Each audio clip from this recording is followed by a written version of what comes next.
অসমৰ ৰাইজক মই ধন্যবাদ জনালোঁ, নমস্কাৰ জনালোঁ, সেৱা জনালোঁ।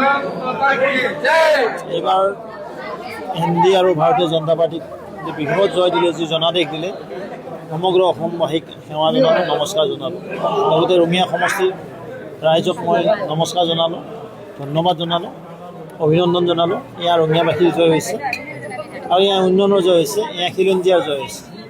এইবাৰ চৰকাৰে তৃতীয়বাৰৰ বাবে হিমন্ত বিশ্ব শৰ্মাৰ দ্বিতীয়বাৰৰ বাবে এই যে জয়লাভ চাওক, চৰকাৰখনে যে ভাল কাম কৰি আছে, প্ৰধানমন্ত্ৰী ডাঙৰীয়াই যে অসমক আশীৰ্বাদ দি আছে, অসমৰ প্ৰতি তেখেতে যি দায়বদ্ধতাৰে কাম কৰিছে, লগতে মাননীয় মুখ্যমন্ত্ৰী মহোদয়ৰ বলিষ্ঠ নেতৃত্বত অসমত যি উন্নয়ন হৈছে, উন্নয়নৰ স্বাৰ্থত সামগ্ৰিকভাৱে এই বিজয় হৈছে। বিৰোধী কথা কি ক'ব? তেওঁলোকেতো মই প্ৰথমে ক'ম, তেওঁলোকে কিবা এটা 3G কৈ আছিলে। এই 3G চিম তিনিখন ব্ৰহ্মপুত্ৰত উটুৱাই দিলে অসমৰ জনগণে। তেওঁলোকক বিশ্বাস আস্থাত নলয়। তেওঁলোকে বহুত মিছা কথা কৈছিলে, বহুত নেগেটিভ বিল্ডাপ কৰিছিল, বহুত পৰিয়ালক কেন্দ্ৰিকো তেওঁলোকে বক্তব্য ৰাখিছিল। আৰু এইবিলাক নেচাত কৰিলে অসমৰ জনগণে, কাৰণ অসমৰ জনগণ শিক্ষিত হৈছে, বুদ্ধিমত্তা আছে, বুজি পাই বিবেক ভোট দিছে, আৰু সেইকাৰণে বৃহৎ বিজয় আমাৰ হ'বলৈ সক্ষম হৈছে। গৌৰৱকে হাৰিলে, গৌৰৱকে হাৰিবই, কাৰণ যোৰহাটত একো কৰিব পৰা নাই, লোকসভাৰ সাংসদ হয়। যোৰহাটবাসী জানেতো, বহুত শিক্ষিত মানুহ আছে যোৰহাটত, জ্ঞানী গুণী লোক বহুত আছে, আজি নহয় তাহানিৰ পৰা আছে। তেখেতসকলে উন্নয়নৰ স্বাৰ্থত হিতেন গোস্বামী ডাঙৰীয়াক বিপুল ভোটত নিৰ্বাচিত কৰিছে। লুৰিণজ্যোতি গগৈও হাৰিলে। লুৰিণজ্যোতি হাৰিবই, আমি কৈছোঁ। আজিও অখিল গগৈও হাৰো অৱস্থা হৈ আছে।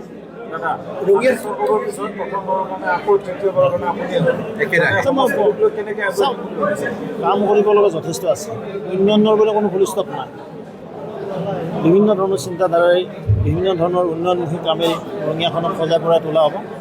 আজিৰ পৰা আমাৰ আৰু দায়িত্ব বৃদ্ধি কৰিলে ৰঙিয়াবাসী আহিব। অসমত যে চৰকাৰ আহিল বিজেপি পুনৰবাৰ, ইয়াৰ মূল কাৰণ কি? উন্নয়ন, সামগ্ৰিক আৰু ব্যাপক যি উন্নয়ন হৈছে। মুখ্যমন্ত্ৰী মহোদয়ে যি কথা কয় সেই কাম কৰি দিছে। ৰাইজে আস্থা আৰু বিশ্বাসত লৈছে, মানে অন্তৰত ছেটিছফেকশ্যন লৈছে। আই মাতৃ সমাজ, যুৱ সমাজ যিদৰে আজি এক পইচা খেলি মেলি নোহোৱাকৈ চাকৰি পায়, আই মাতৃসকলে যিদৰে সন্মান পাইছে, কৃষকে সন্মান পাইছে, আৰু চতুৰ্মুখী যিটো উন্নয়ন, এই উন্নয়নৰ কাৰণে অসমৰ জনগণ সন্তুষ্ট হৈ আৰু বৃহৎ পৰাজয় আজি কংগ্ৰেছ দলে পালে। মন্ত্ৰী তেওঁলোকে হয়তো এলপিও নাপাব, লিডাৰৰ প্ৰভিশ্যনৰ মৰ্যাদা তেওঁলোকে বিধানসভাত হেৰালে। আটাইতকৈ দুখজনক আৰু লজ্জাজনক অৱস্থা কংগ্ৰেছৰ কাৰণে এইবাৰ নিৰ্বাচন। যদি মন্ত্ৰীত্ব লাভ কৰে তেতিয়া এইটো পিছৰ কথা, আমাৰ নেতৃবৃন্দ আছে। পশ্চিমৰ বিষয়ে কি ক'ব? পশ্চিমবংগৰ ৰাইজক মই ধন্যবাদ জনাইছোঁ, নমস্কাৰ জনাইছোঁ, ইয়াৰ পৰা সেৱা জনাইছোঁ আপোনালোকৰ জৰিয়তে। যে দিদি যি অত্যাচাৰ, উৎপীড়ন আজি জনতা অতিষ্ঠ হৈ গৈছিল, তাত কেৱল কৰাপশ্যন, তাত কেৱল ভ্ৰষ্টাচাৰ, দুৰ্নীতি, সীমাহীন দুৰ্নীতি আছিল। আৰু সেই দুৰ্নীতি ওৰ পেলাই মাননীয় প্ৰধানমন্ত্ৰী ডাঙৰীয়াৰ যি বলিষ্ঠ নেতৃত্ব, লগতে আমাৰ গৃহমন্ত্ৰী অমিত শ্বাহ ডাঙৰীয়াৰ নেতৃত্ব, আৰু ৰাষ্ট্ৰীয় সভাপতি, নিৰ্বাচন প্ৰবন্ধন সমিতি, আৰু আমাৰ মাননীয় মুখ্যমন্ত্ৰী মহোদয় গৈ যি তাত মাৰাথান প্ৰচাৰ চলাইছিল, পশ্চিমবংগ সভাই যে আস্থা বিশ্বাসত লৈ এইবুলি বৃহৎ জয় দিলে, আৰু নিশ্চয় পশ্চিমবংগৰ উন্নয়ন অৱধাৰিত হ'ব। আপোনাৰ দাদা একদম ওচৰৰে তামোলপুৰ সমষ্টি, সকলোৰে চকু আছিল, কি ক'ব তাত প্ৰমোদ বড়ো আছিল? মই প্ৰমোদ বড়ো ডাঙৰীয়াটো হাৰি গ'ল, তেওঁতো সাংসদ হৈ আছে না ৰাজ্যসভাত, আৰু বিশ্বজিৎ দৈমাৰী ডাঙৰীয়া আমাৰ বিধানসভাৰ সন্মানীয় অধ্যক্ষ পদত আছে, আজিও আছে তেখেত। অন্যহাতে মোৰ পুৰণা পাৰ্ট গোৰেশ্বৰ সমষ্টিৰ পৰা ভিক্টৰ দাস এইবাৰ নিৰ্বাচিত হৈছে, মই তেওঁক শুভেচ্ছা জনাইছোঁ। তেওঁ উন্নয়নৰ ধাৰা অক্ষুণ্ণ ৰাখিলে। প্ৰথম সমষ্টি হৈছে গোৰেশ্বৰ সমষ্টি। গোৰেশ্বৰবাসী ৰাইজকো মই সেৱা জনাইছোঁ, ইয়াৰ পৰা নমস্কাৰ জনাইছোঁ। আস্থা বিশ্বাস ৰাখি বিজেপিৰ প্ৰতি বিপুল ভোটত ভাতৃপ্ৰতিম ভিক্টৰ দাসক তেওঁলোকে নিৰ্বাচিত কৰিছে।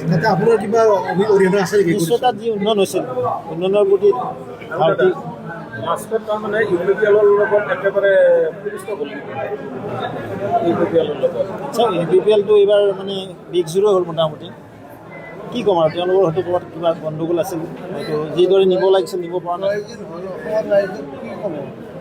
অসমৰ জনতাক ধন্যবাদ জনাইছোঁ, নমস্কাৰ জনাইছোঁ, সেৱা জনাইছোঁ। উন্নয়নৰ স্বাৰ্থত অসমৰ ৰাইজ এইবাৰ ওলাই আছে, খিলঞ্জীয়াৰ সুৰক্ষাৰ স্বাৰ্থত ওলাই আছে, আৰু যি আমাৰ বেদখল উন্মুক্ত কৰি আছে তাত ছাপোৰ্টত ওলাই আছে।